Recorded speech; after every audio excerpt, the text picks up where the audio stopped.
السلام علیکم دوستو، میں ہوں محمد یاسین اور آپ دیکھ رہے ہیں سٹوری فیکٹس ٹی وی۔ مسلمانوں کے سب سے مقدس مقام کعبہ شریف میں ایک صبح جب امام کعبہ نے فجر کی نماز کے بعد سلام پھیرا تو چند مسلح افراد نے فوراً امام صاحب کو گھیرے میں لے لیا اور ان میں سے کچھ نے مائک پر قبضہ کر لیا۔ یہ دن تھا 20 نومبر سن 1979 اور وقت تھا صبح 5 بجے کا۔ اس وقت کعبہ میں تقریباً 1 لاکھ نمازی موجود تھے۔ ان حملہ آوروں کا سرغنہ 27 سالہ محمد بن عبداللہ قحطانی تھا۔ قحطانی سعودی عرب میں موجود ایک قبیلہ ہے۔ اس شخص نے مکہ یونیورسٹی میں 4 سال تک اسلامی قانون کی تعلیم بھی حاصل کی تھی۔ اس کا دستے راست جہمان بن سیف تھا۔ جہمان کا تعلق ایک سعودی قبیلے العتیبی سے تھا اور یہ شخص سعودی عرب کے ایک مشہور عالم دین عبدالعزیز بن باز کی تعلیمات سے بہت متاثر تھا۔ جہمان نے عبدالعزیز بن باز کی بنائی ہوئی جماعت میں شرکت اختیار کی، جس کا مقصد سعودی عرب میں اسلام کی اصل شکل برقرار رکھنا تھا۔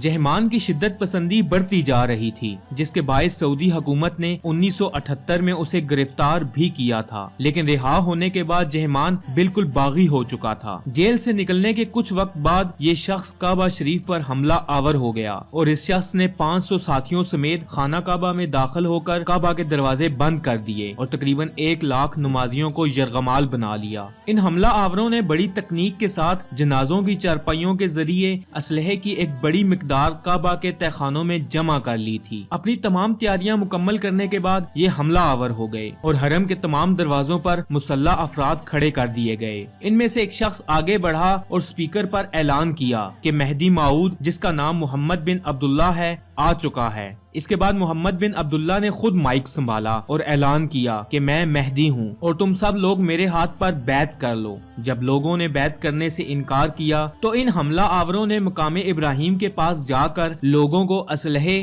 اور گولیوں سے ڈرا کر بیعت کروانے پر مجبور کرنے لگے۔ دوستو، کئی صدیاں گزرنے کے بعد یہ پہلا وقت تھا جب کعبہ عام لوگوں کے لیے بند کر دیا گیا تھا۔ سب دروازے بند ہو چکے تھے اور کوئی شخص بھی اندر سے باہر یا باہر سے اندر نہیں جا سکتا تھا۔ سعودی فوج کعبہ کو ان باغی حملہ آوروں سے چھڑوانے کے لیے فوراً ایکٹیو ہو گئی، لیکن کم تربیت اور حرم کے تقدس کا خیال رکھتے ہوئے سعودی فوج اس میں ناکام ہو گئی۔ سعودی حکومت نے فوراً تمام مواصلاتی نظام بند کر دیے تاکہ یہ خبر باہر نہ جا سکے، لیکن وہ اس میں بھی ناکام ہوئے۔ یہ خبر فوراً پوری دنیا میں پھیل گئی کہ مسلمانوں کے قبلہ یعنی کعبہ شریف پر کچھ باغی حملہ آور قابض ہو چکے ہیں۔ اس خبر سے پوری دنیا میں موجود مسلمانوں میں غم و غصہ کی لہر دوڑ گئی۔ ہر طرف سے ایک ہی مطالبہ تھا کہ حرم شریف کو ان ناپاک حملہ آوروں کے وجود سے پاک کیا جائے، لیکن سعودی حکومت بہت کنفیوز اور عجیب کشمکش میں مبتلا تھی، کیونکہ کعبہ کے قریب خون بہانا بھی ناممکن تھا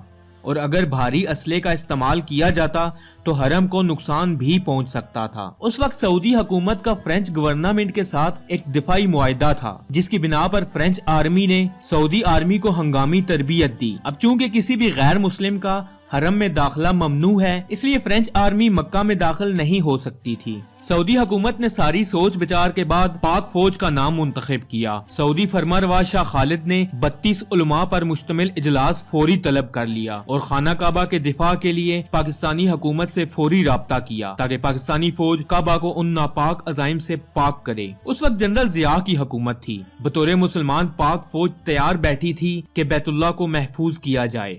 فوراً SSG کمانڈوز کا ایک دستہ تیار کیا گیا اور حرم پاک کو حملہ آور درندوں سے پاک کرنے کے لیے سعودی عرب بھیج دیا گیا۔ دوستو، پاکستانی کمانڈوز نے خانہ کعبہ کو کیسے ان حملہ آوروں سے بچایا، جس میں سعودی کمانڈوز اور فرینچ کمانڈوز ناکام رہے، ان پر پاکستانی SSG کمانڈوز نے کیسے قابو پایا اور بیت اللہ کو ان دہشت گردوں کے ناپاک وجود سے کیسے پاک کروایا اور پوری دنیا میں یہ پیغام دیا کہ جب بھی خانہ کعبہ پر کوئی میلی نگاہ ڈالے گا تو پاک فوج بنا کچھ سوچے سمجھے خطرات کی پرواہ کیے بغیر ان کو صفحہ ہستی سے مٹا دے گی۔ تفصیل میں جانے سے پہلے میں اپنے دوستوں سے گزارش کروں گا کہ وہ سٹوری فیکٹس ٹی وی کو سبسکرائب کر لیں تاکہ ایسی انفارمیٹو ویڈیوز آپ کو باقاعدہ مل سکیں۔ دوستو، خانہ کعبہ پر حملے کی خبر جب پاکستان پہنچی تو اسلام آباد میں موجود امریکی سفارت خانے پر لوگوں نے حملہ کر دیا۔ لوگ یہ سمجھ رہے تھے کہ یہ امریکہ اور یہودیوں کی سازش ہے۔